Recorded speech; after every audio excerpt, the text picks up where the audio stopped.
Well, never listen to me when I say I'm going to do or not do something, because clearly I don't know that. Because here I am talking to or about Inmendum. He responded to my video, even though I said it wasn't addressed to him. I really knew in my heart that he was going to respond anyway, because he doesn't seem to be able to differentiate between himself and the rest of humanity. He's a bit like a feminist in the way they can't seem to differentiate between themselves and all women. Anyway, I'm still waiting for it to download because, like all of his videos, it's like a million fucking years long. Gary, allow me to just have a little preamble here. Here's my problem. I'm not for reproducing. I've said in a number of my videos, there is a serious overpopulation problem. It's probably going to be the thing that kills us. I mean, maybe not overpopulation specifically, but the resource depletion, the war, the famine, disease, who the fuck knows? Just take your pick. Climate change, it's going to be something like that. Okay? But there's these people that just reproduce wantonly, blah blah blah. Like we have all this space, like infinite space. Like people are like, overpopulation isn't a problem. Those people are irrational. But that's one extreme, and you, Gary, you're the other extreme. Like, oh, life isn't even worth it. We shouldn't reproduce at all. Oh, just let the human race die out so nobody ever feels hurty inside. That's another fucking extreme, Gary. And here's the thing about people who have these extreme positions. They're usually stupid, insane, or both. Now here's what. Now, it's been a while since I checked this, but maybe you're familiar with demographic transition theory. Namely, the industrialized first world countries generally have a stable or slightly negative population growth. The main population growth of the world is in developing countries. So how do we stabilize the global population? Well, there have been projections that the global population will stabilize by the year 2050 at 11 billion. Here's the problem. We trade off one problem, the population growth, for another, energy production, because the thing that makes populations of countries stabilize is essentially being relatively affluent. And this requires power. Not a lot of power, you know, lights, water, sanitation, that sort of thing. So, how much power is it going to take? Well, it's been a while since I checked, but the global power production and consumption is in the vicinity of 14.7 terawatts. And by the way, Gary, I'm going to keep the math really simple at a nice kindergarten level for you, okay? 14.7 terawatts. So, how much energy will it take to have every country on Earth have burned through energy at the rate that America does with a population of 11 billion? Well, it'll take about 102.7 terawatts. Ah! And that is totally unfucking doable. But wait, nobody has to be big fat energy hogs like Americans. So, let's say we have enough affluence to stabilize the population, but not that over-the-top, fat-ass SUV drive-in energy-wasting American lifestyle. Like, let's say Samoa. How much is that going to take? Well, yeah, give or take 64 terawatts. Well, is that doable?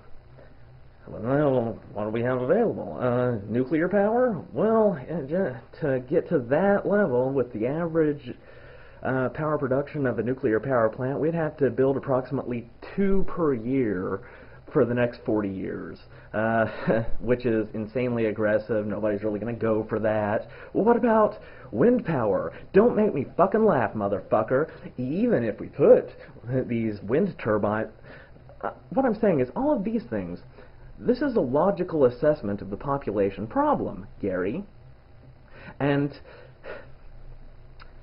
your point of view is not one of rationality, but one of, wow, emotions, wow, okay?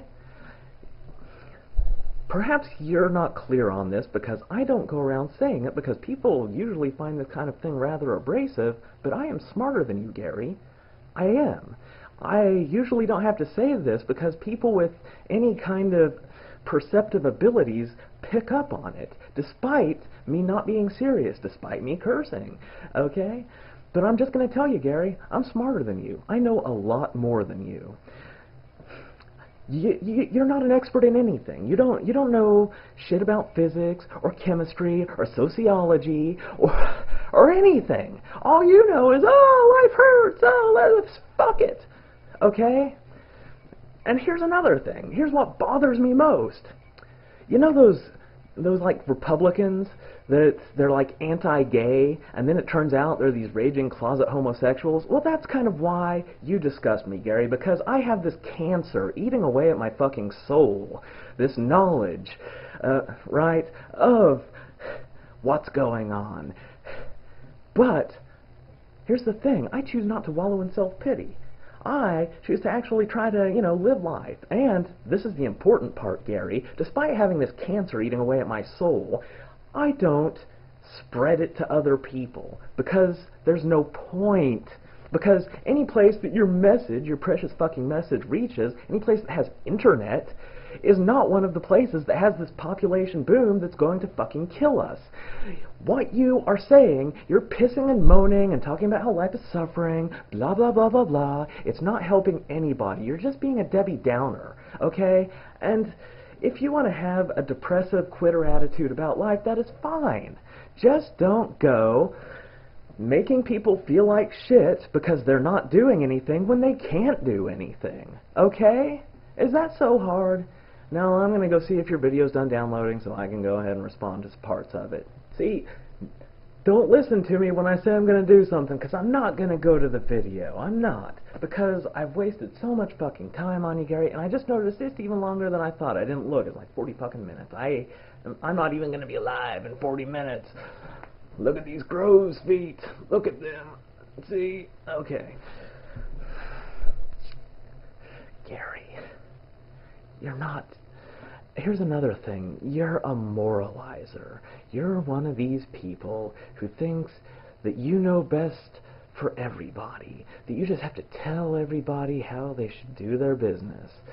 Okay? You're like, don't eat meat. And then you're like, then you use a bunch of stupid fucking emotional appeals trying to make people feel like shit. But here's the thing. They're not going to stop eating meat. They're just going to hate you.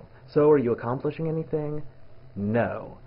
So for all of your talk about how, people don't understand, they're just not smart enough, well, is it very intelligent to do something that is futile? Is it smart to do something that doesn't do anybody any good, it wastes your time, and just makes you focus on shitty stuff? Explain to me the logic of that. Pointless? Painful. Also, making other people feel like shit. If you're so goddamn concerned about the suffering, why are you trying to make people feel like shit? Especially when they're not going to stop eating meat. And even if they do, I'm not. In fact, since I've been talking to you about this vegetarianism thing, I've just had like this insane craving for meat. I have bought 2 giant bags of Tyson chicken, like the breaded chicken breast, and I ate an entire bag yesterday and today. I can't stop myself. I normally eat almost no meat, but it's just like talking to you. I just want to eat meat so bad. It's like an affirmation of life. Oh, it's so fucking delicious. I'm not even saying this just to mock you. This is the God's honest truth. I'll be back. And here we are. This one was still in the trash. This one's almost empty, Gary. You just gotta live life, man. I don't think you... You're like, oh, suffering, it's the only thing in the world. You have this focus that is the hallmark of a fucking lunatic, or a moron, or both, okay? See, I hate making serious videos because seriousness is a sign of being stupid. The very nature of having a sense of humor about things is one of having perspective on things. If you can have perspective on things, you can have a sense of humor about things. You, Gary, have no sense of humor. You and your little fanboys don't even seem to be capable of grasping when I'm just taking little jabs at you, like that stick a knife in the Jew eye thing. I'm like, oh, well, you seem to talk about torturing Jews a lot, and refer to them as it. That's kind of creepy. You can't even just grasp that this is a harmless jibe because you're so fucking serious. You're so fucking focused on your tedious little message, okay? Lighten the fuck up. Try to live life. It'll be over soon enough, and your message is meaningless. All you're doing is making people feel like shit. Good evening and good night.